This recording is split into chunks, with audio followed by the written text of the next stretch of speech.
Hey guys, welcome back. In this video I want to take a look at some of the tools of the ambient trade.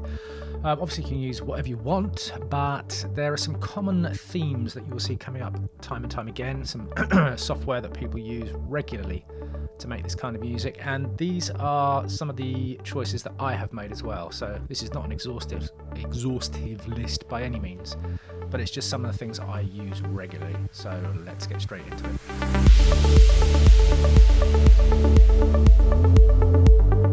Right, the first and most obvious choice that I think a lot of people will make when thinking about this kind of music is Omnisphere, and for good reason. So a lot of I think ambient music had its biggest surge in popularity, I feel, in the 90s. There was a lot of acts. I mentioned Enigma before, who again were very much beat driven, drum driven, but they were one of the pioneers of this hyper lush, intensely reverbed, massive soundscape. And a lot of that was born out of the big Roland digital workstations, JV, XV, Series D50, that kind of thing, Korg M1 as well.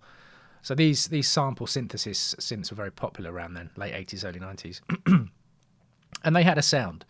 Now, Omnisphere was created by Eric Persing. I've mentioned this before, but I'll just go through it quickly again. Eric Persing, who was one of the main programmers for Roland back in the day, and he created some of the very famous presets that you heard over and over again. So this Omnisphere is almost like an ultimate evolution of that sample synthesis kind of engine. Now, Omnisphere itself is a fantastic synth, but the real killer app really is the simply enormous sample library that comes with it. So these samples are used as oscillators. Now, just to clear one thing up, that doesn't make it a rumpler. This is a fully featured, intensely powerful synthesizer that just happens to be able to use samples as oscillator sources. And again, one of the reasons is, I can't remember how many presets it comes with now, but it's thousands and thousands, and presets do have a value. That's why, one of the reasons why it's so expensive. But you've got these noisescapes categories, for example. I mean, you can just see how many presets there are. Let's just listen to one. Oh, wrong one. I had the wrong channel highlighted. There you go. There's an ambient track. It's not really. Yeah, I mean, even stuff like this, you probably need headphones to hear this. This is more of a sound effect, really, like the background to a factory or something. It just comes with so much stuff. So you've got the noisescapes, you've got the, I think there's a soundscapes, yeah, textures and soundscapes here.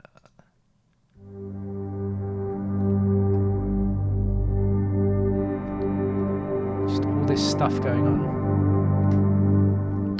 But because of that, because of the just massive list of this kind of sound that you can just... Hello? Oh. This massive list of textural sounds that you get included with Omnisphere, I think that's one of the reasons why it is such a widely used plugin. It does include the old was it Atmosphere, their previous plugin? I can't remember. You probably see it come up somewhere.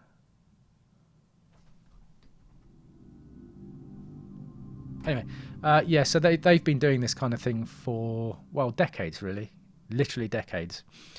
So in terms of value for money, is it something you need? The answer is definitely no.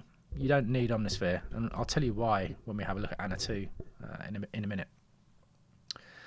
But you are paying for, again, it is a very good synth, very, very fully featured synth, very good effects, very good modulation. But no better than a number of alternatives. What is better is the library that comes with it. There's no other synth out there that comes anywhere close. In terms of just this massive variety of really high quality sound sources. That's why it's so popular. So number one. The second obvious one is Kontakt. Now Kontakt is just vast. I mean, I've got a small selection of the libraries that that are available for it. If you have Complete, you get a lot of content with it, but it's just the huge variety of things you can get. I mean, let's just try and find something useful and relative to what we're doing here. Obviously, the pianos. Pianos are something you might use a lot in ambient music. Let's just look at West Africa. Percussion. Let's load up a lot. I don't know a lot of these instruments. Influence? Okay, let's try this.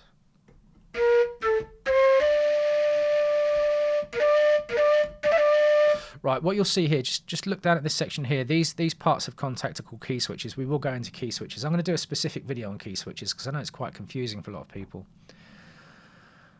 I'll probably quite a short video, maybe 5 minutes, but I'll just explain what they are. But this kind of thing,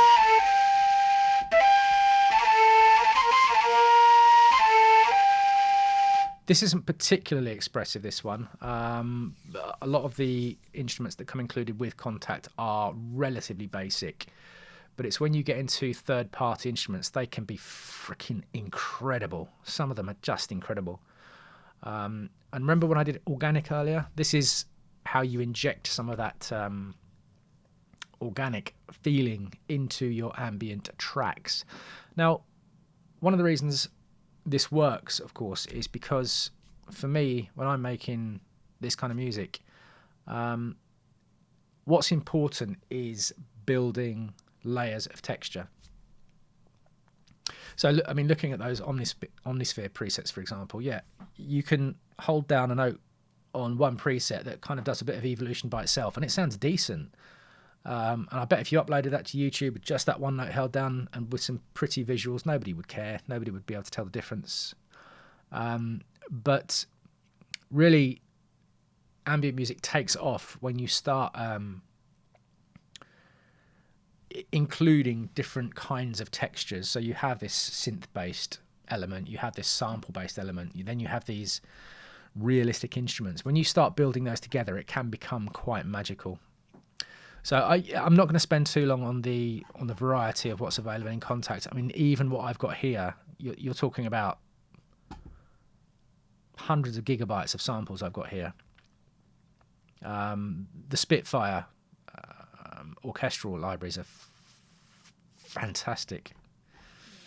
Yeah, I mean, it's just such a Pandora's box of inspiration. So Kontakt, if you don't have it,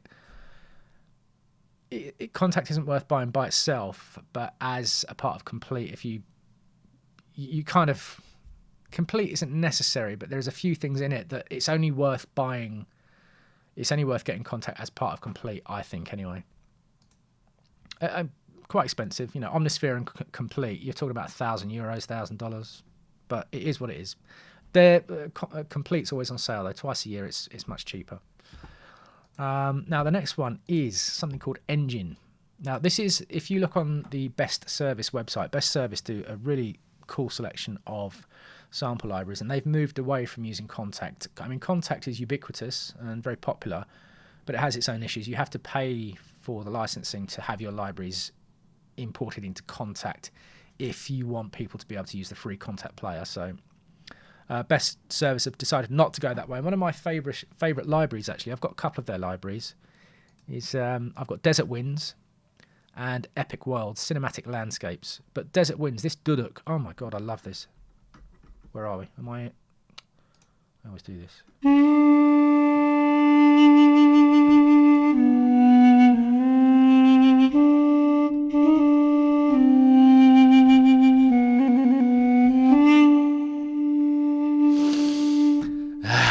Fantastic.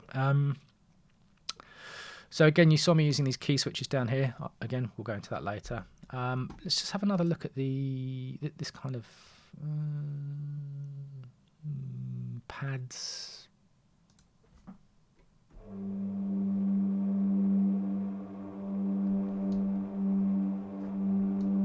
You know, lots of that kind of thing. Let's choose another one. No, ambiences. Or ancient flutes.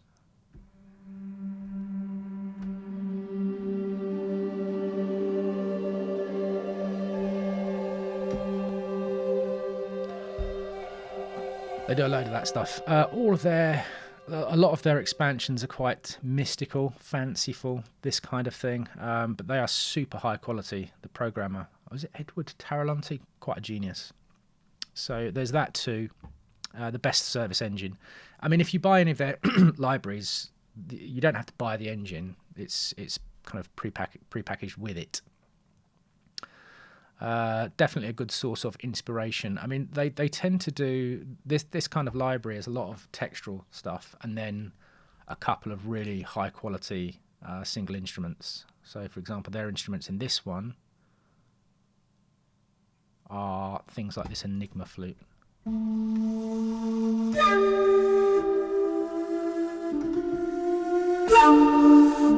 you hear its velocity switch? So if I do it gently,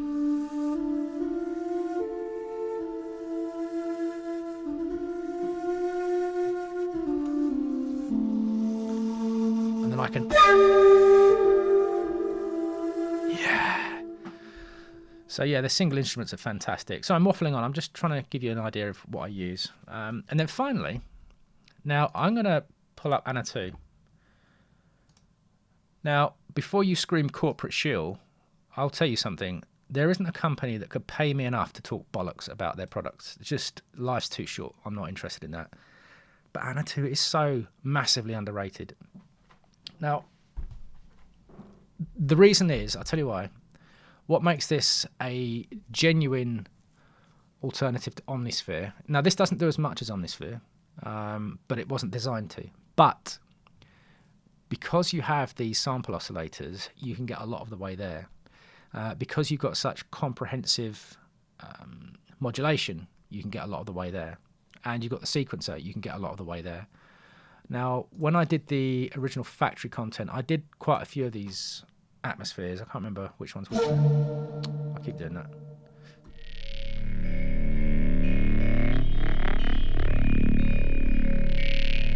Let's just go through a few.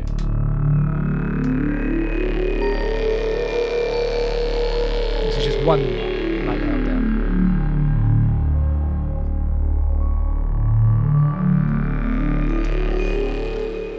And it's this kind of modulation and sample-based synthesis that really does create a lot of the magic that you hear in ambient music. Yeah, this kind of thing.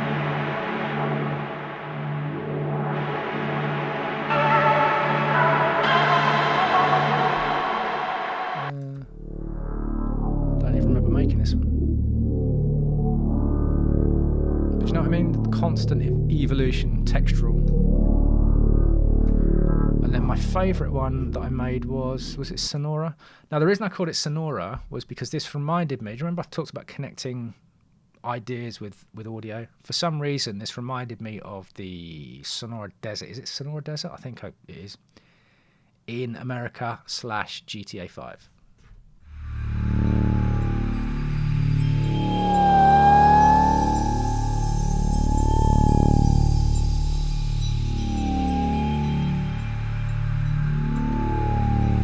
It's this. Which oscillator is doing it? That's just one oscillator soloed. Another one. Another one. So any of you guys that have got Anna 2, you can like fire up these. If you go into the browser, author, me, or actually anybody, it doesn't have to be mine. I've put a lot of them under Atmosphere. So just open up those presets and just kind of have a look at what I've done. You can solo out the oscillators, then trace through the modulation and see how I've made that oscillator do that thing. And then finally, one of the most important tools in ambient music is reverb, however you want to call it.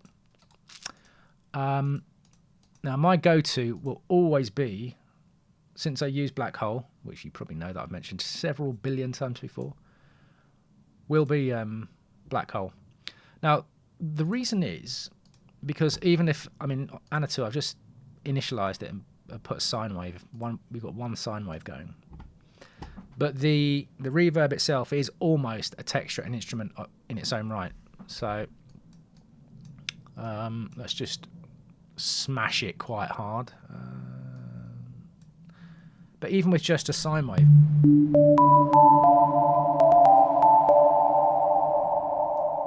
so I've got the modulation quite high here.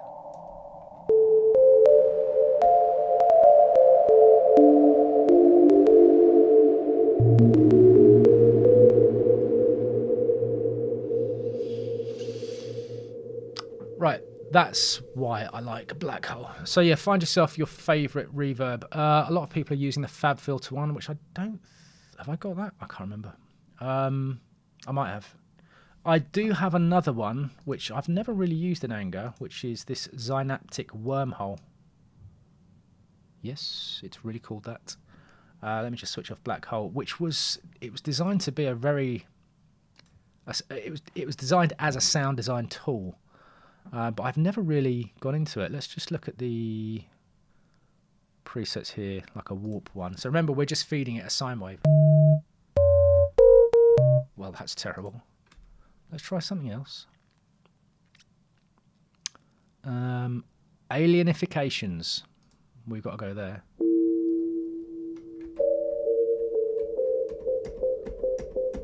There's massive latency on that.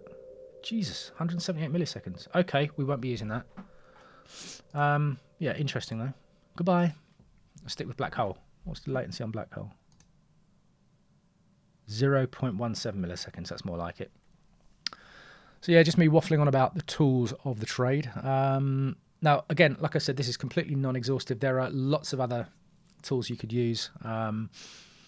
Even to the point where you could use the tools built into your DAW. And just some experimentation. You don't have to do this.